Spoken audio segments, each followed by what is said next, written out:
ഈ സുഭാഷ് ചന്ദ്രബോസ് ഇപ്പോൾ ഈ ബലഗാവിൽ നിന്നുള്ള സേനയാണ് അവിടേക്ക് വന്നത്. അവർക്ക് ഈ രംഗത്ത് വൈദഗ്ധ്യമില്ല എന്ന് പറയുന്നു. അതേസമയം ഈ ദുരന്ത നിവാരണ മേഖലയിലേക്കൊക്കെ കൃത്യമായ വിദഗ്ധരായിട്ടുള്ള സൈനിക വിഭാഗങ്ങളുണ്ട്. ഇപ്പോൾ ചില ഈ രംഗത്തുള്ളവർ പറയുകയായിരുന്നു, ഇപ്പോൾ ബംഗളൂരുവിൽ തന്നെ ഉള്ള മദ്രാസ് എഞ്ചിനീയറിംഗ് കോർ ഗ്രൂപ്പിൻ്റെ സെൻ്റർ ഉണ്ട് അവിടെ ഈ രംഗത്ത് നല്ല മികവുള്ള സംഘമാണുള്ളത്. ഏറ്റവും ആധുനികമായ ഉപകരണങ്ങളുണ്ട്. അപ്പോൾ അവരൊക്കെ എത്താനൊരിത്തിരി സാവകാശം എടുത്തേക്ക്. ഇന്നിപ്പോൾ 10 ദിവസമായല്ലോ, 10ാമത്തെ ദിവസത്തിലേക്ക് കടക്കുന്നു. ഒരല്പം ആദ്യ ദിവസത്തെ ഈ യാത്രയുടെ കാലതാമസം അങ്ങ് കണ്ണടച്ചാൽ പോലും അവരെ തന്നെയായിരുന്നു ഈ ദൗത്യം ഏൽപ്പിക്കുകയായിരുന്നതെങ്കിൽ ഇതിനേക്കാൾ വേഗത്തിൽ ഈ കാര്യങ്ങളൊക്കെ പൂർത്തിയാകുമായിരുന്നില്ല. ഇപ്പോൾ നാളെ തന്നെ ഈ പറയുന്ന ഇതേ 40 അംഗ സൈന്യമാണ് അവിടെ ഉള്ളത്, ഈ പറയുന്ന നേവിയുമാണുള്ളത്. ഇവർക്ക് നിർവഹിക്കാൻ കഴിയുന്ന സാഹചര്യം തന്നെയാണോ നാളത്തെയും വെല്ലുവിളി? ശ്രീ വേണു, 2-3 പ്രശ്നങ്ങളുണ്ട്. ഒന്ന്, കേരളത്തിൽ പ്രതിവർഷം നമുക്ക് 3000 മില്ലിമീറ്റർ മഴയാണ് കിട്ടുന്നത്. അവിടെ 6000 മില്ലിമീറ്റർ മഴയാണ്. നമുക്ക് 70% മഴയാണ് ജൂൺ മുതൽ സെപ്റ്റംബർ വരെ കിട്ടുന്നത്. അവിടെ 6000 മില്ലിമീറ്റർ മഴയുടെ 95% കിട്ടുന്നത് ജൂൺ മുതൽ സെപ്റ്റംബർ വരെയാണ്. പിന്നെ യങ് മൗണ്ടൻസ് ആണെന്ന് പറഞ്ഞു, റിവർ കടലുമായി അടുത്താണ് കിടക്കുന്നത്. അപ്പോൾ ഒരുപാട് പ്രതികൂല സാഹചര്യമാണുള്ളത്. എനിക്ക് ആദ്യം മുതലേ 1-ാം ദിവസം മുതലേ മനസ്സിലാകാത്തൊരു കാര്യം, ഡിസാസ്റ്റർ മാനേജ്മെൻറ്റ് ആക്ട് അനുസരിച്ചുള്ള പ്രവർത്തനങ്ങളൊന്നും തന്നെയല്ല അവിടെ കോർഡിനേറ്റ് ചെയ്യപ്പെടുന്നത്. ആദ്യം മുതലേ എൻ്റെ നിരീക്ഷണമാണ്. ഒരു രണ്ട് തരത്തിലാണ് ഡിസാസ്റ്ററിനെ കൈകാര്യം ചെയ്യുന്നത്. ഒന്ന്, ഇതൊരു ആക്സിഡൻ്റ് ആയിട്ടാണ് ആദ്യം മുതലേ കണ്ടിരിക്കുന്നത്. ആക്സിഡൻ്റായി കണ്ടു കഴിഞ്ഞാൽ പിന്നെ അവിടെ ഡിസാസ്റ്ററിൻ്റെ പർവ്യൂവിൽ വരത്തില്ല.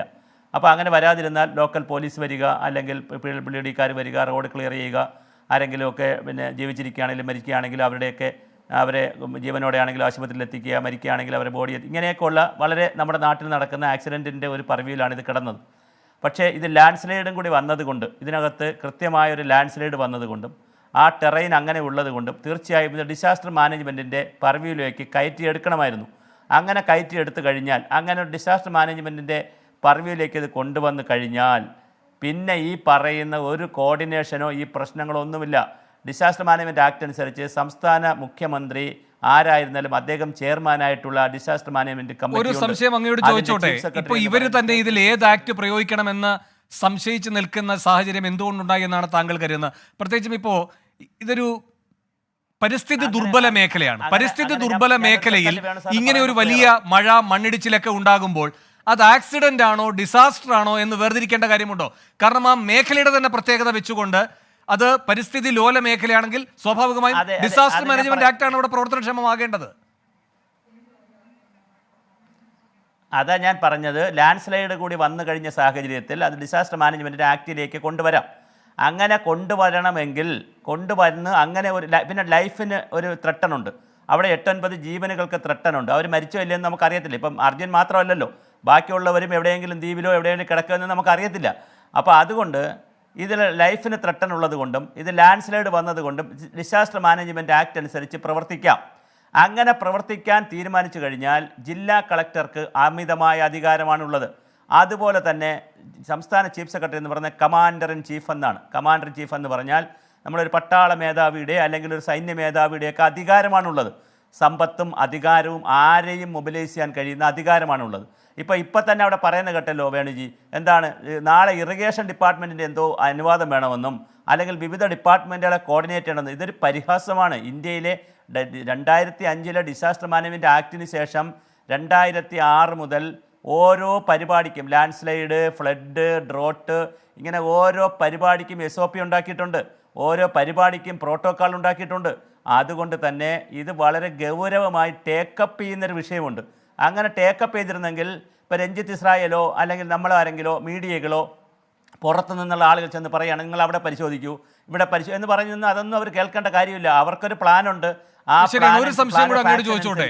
ഒരു സംശയം കൂടി ശ്രീ സുഭാഷ് ചന്ദ്രബോസ്, ഇവിടെ ഇപ്പോൾ ഈ വരൾച്ചയുടെ വലിയ പിടിയിലായിരുന്നു കർണാടക അല്ലേ? കേന്ദ്രത്തിന്റെ സഹായം അവർ ആവശ്യപ്പെട്ടതാണ്. അതുപോലെ തന്നെ പ്രളയത്തിന്റെ പിടിയിലായി, പ്രളയത്തിന്റെ ദുരിതാശ്വാസവും കേന്ദ്രത്തോട് ആവശ്യപ്പെട്ടു. ഇപ്പോൾ ഈ ദൗത്യം തന്നെ ചിലവേറിയതാണ്. അങ്ങനെയൊക്കെ വരുമ്പോൾ ഡിസാസ്റ്റർ എന്ന നിലയിൽ തന്നെ ഇത് പരിഗണിച്ചുകൊണ്ട് കേന്ദ്രത്തെ സമീപിക്കുമ്പോഴാണ് കേന്ദ്ര ഫണ്ട് കിട്ടുക. ആ കാര്യമെങ്കിലും പരിഗണിക്കണമല്ലോ.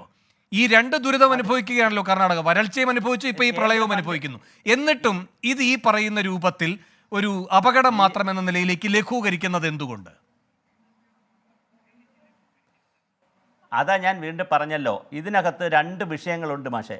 അവിടെ ഞാൻ വേറെ ഒരു സാമൂഹ്യ വിഷയമായി ഇതിനെ കണ്ടു കഴിഞ്ഞാൽ, ഒരു ശാസ്ത്രമൊക്കെ അവിടെ നിൽക്കട്ടെ, സാമൂഹ്യ വിഷയമായി കണ്ടു കഴിഞ്ഞാൽ കുറേ VIP-കളോ VVIP-കളുടെ വാഹനം അതുവഴി പോവുകയും അവരാരെങ്കിലും റെസ്റ്റ് എടുക്കുകയൊക്കെ ചെയ്തൊരു സ്ഥലത്താണ് ഇത് സംഭവിച്ചിരുന്നെങ്കിൽ ഇതിൻ്റെ സ്വഭാവം മാറുമായിരുന്നു. ഇത് വളരെ സാധാരണ ആളുകളാണ് മരിച്ചിരിക്കുന്നത്, അല്ലെങ്കിൽ പിന്നെ സംഭവത്തിൽപ്പെട്ടിരിക്കുന്നത്. അപ്പോൾ അവർക്ക് കുറേ ദുരിതാശ്വാസമോ പണമൊക്കെ കൊടുത്താൽ മതിയാകും. ഇത് പിന്നെ ലാൻഡ് സ്ലൈഡ് എന്നൊക്കെ പറയുന്നത് വെസ്റ്റേൺ ഘാട്ട് റീജിയനിൽ നിരന്തരം വരുന്നതാണ്. അപ്പോൾ അവിടെ ഒരു സാധാരണ പ്രവർത്തനങ്ങൾ നടത്തിയാൽ മതി എന്നുള്ളൊരു തോന്നൽ ആദ്യം മുതലേ ഉണ്ട്. കളക്ടർ ഇതിനകത്ത് കൺട്രോൾ റൂം തുറന്നിട്ടുണ്ടോ? അവിടെ ഒരു കൺട്രോൾ റൂം തുറക്കണ്ടേ? കൃത്യമായ ആ പ്രദേശത്തൊരു കൺട്രോൾ റൂം തുറക്കണ്ടേ? മറ്റ് സ്ഥലത്തൊക്കെ കാര്യങ്ങൾ വിവരങ്ങൾ അപ്പോൾ മീഡിയയ്ക്കും ആളുകൾക്ക് ഒഫീഷ്യലായി കൊടുക്കണ്ടേ? ഇതിനുള്ള അതിൻ്റെ പണത്തിൻ്റെ വിഷയം നിങ്ങൾ പറയരുത്. ഡിസാസ്റ്റർ മാനേജ്മെൻറ്റ് അനുസരിച്ച് എല്ലാ സ്റ്റേറ്റുകളും പണം ചിലവാക്കാതെ കിടക്കുന്നതാണ് കണക്കുകൾ നമ്മൾ മനസ്സിലാക്കിയാൽ. കേരളമടക്കം പണം ഒരുപാടുണ്ട്. പണം ചിലവാക്കുന്നതിനൊരു വിഷയമല്ല. കേന്ദ്ര ഗവൺമെൻറ് ആയാലും സംസ്ഥാന ഗവൺമെൻറ് ആയാലും ഡിസാസ്റ്റർ മാനേജ്മെൻറ്റിന് പ്രത്യേകം പണം ചിലവാക്കാം. ഏത് അധികാരം. പിന്നെ അതുപോലെ ഞാൻ വേറെ രസകരമായ കാര്യങ്ങൾ, ഇത് ഒരു കേസ് സ്റ്റഡി ആയിട്ട് എടുക്കണം. ഇത് കഴിഞ്ഞതിന് ശേഷം ഞാനൊരു സ്റ്റഡി ചെയ്യുന്ന ഒരു അനാലിസിസ് നടത്തുന്നുണ്ട്, ആമേഴഞ്ചാൻ തോടും ഇതും ചേർത്തിട്ടുള്ള. എന്താ സംഭവിക്കുന്നത്? MLA ഗോവയിൽ ഇടപെട്ട് മിഷൻ വരുത്തുന്നു, MLA ഇടപെട്ട് വരുത്തുന്നു. MLA ഒന്നുമല്ല അവിടെ ഇടപെടേണ്ടത്. MLA ഒക്കെ MLA-മാരും ജനപ്രതിനിധികളും അതിനെ സഹായിക്കാനുള്ള എല്ലാ സഹായം ചെയ്തു കൊടുക്കട്ടെ. പക്ഷേ ഇത് ചെയ്യേണ്ടത് മാൻഡേറ്റ് അനുസരിച്ച് ചെയ്യേണ്ടത്, ഡിസാസ്റ്റർ മാനേജ്മെൻറ്റ് ആക്ട് അനുസരിച്ച് ചെയ്യേണ്ടത് സംസ്ഥാന ചീഫ് സെക്രട്ടറിമാരും ജില്ലാ കളക്ടർമാരും ബന്ധപ്പെട്ട ഉദ്യോഗസ്ഥരുമാണ്. അവർക്ക് അതിനുള്ള മാൻഡേറ്റ് ഉണ്ട്. പണം ശേഖരിക്കാം, പണം ചിലവാക്കാം, ആരെയും കൊണ്ടുവരാം, ഏതോ മിഷ്യൻസും കൊണ്ടുവരാം, പിടിച്ചെടുത്ത് കൊണ്ടുവരാം, എല്ലാം ചെയ്യാൻ പറ്റും. പക്ഷേ ആ ഒരു ഗൗരവത്തിലേക്ക് ഒരു പ്ലാൻ ഓഫ് ആക്ഷൻ ഉണ്ടാക്കി, പ്ലാൻ ABC ഈ 24-ൽ തന്നെ ഗോപികൃഷ്ണനുമായിട്ടുള്ള ഡിസ്കഷനിൽ ഞാൻ പറഞ്ഞിരുന്നു, കരയിൽ മാത്രം അന്വേഷിച്ചാൽ പോരാ. ആ പ്ലേ നിങ്ങളിൽ കാണും. കരയിൽ മാത്രം അന്വേഷിച്ചാൽ പോരാ, പിന്നെ നദിയിലും അന്വേഷിക്കണം. കാരണം ഇത് തെന്നിമാറി നദിയിലേക്ക് വീഴാൻ സാധ്യതയുണ്ട്. ഒരുപാട് ദൂരം പോകാനും സാധ്യതയില്ല. ഒരുപാട് ദൂരം പോയിരുന്നെങ്കിൽ അത് പോകാൻ കഴിയുള്ളൂ. അടിയിൽ കൂടെ അങ്ങനെ ഒരുപാട് ദൂരം പോകാൻ കഴിയത്തില്ല. അതുകൊണ്ട് മണ്ണുമായി ചേർന്ന് കിടക്കുന്ന നദിയുടെ ഭാഗം കൂടി പരിശോധിക്കണം എന്ന്. അപ്പോൾ പ്ലാൻ B ആരാ തീരുമാനിച്ചത്? പ്ലാൻ C ആരാ തീരുമാനിക്കുന്നത്? ഇത് പ്ലാൻ A കഴിഞ്ഞതിന് ശേഷമാണോ പ്ലാൻ B തീരുമാനിക്കുന്നത്? B കഴിഞ്ഞിട്ടാണോ C തീരുമാനിക്കുന്നത്? കാര്യം ജീവിച്ചിരിക്കുകയാണ് ആൾ എന്നറിയില്ല. നമുക്ക് റെസ്ക്യൂ ഓപ്പറേഷനാണ് ഇത്. ഡിസാസ്റ്റർ മാനേജ്മെന്റിനകത്ത് വരുന്ന റെസ്ക്യൂ ഓപ്പറേഷനാണ്, ജീവനെ രക്ഷിക്കുന്ന പ്രവർത്തനമാണ്. കഴിഞ്ഞ ദിവസത്തെ ചർച്ചയിൽ അത് കൃത്യമായി പറയുകയും ചെയ്തു. കര മാത്രം കേന്ദ്രീകരിച്ചുള്ള പരിശോധനയല്ല വേണ്ടത് എന്ന്.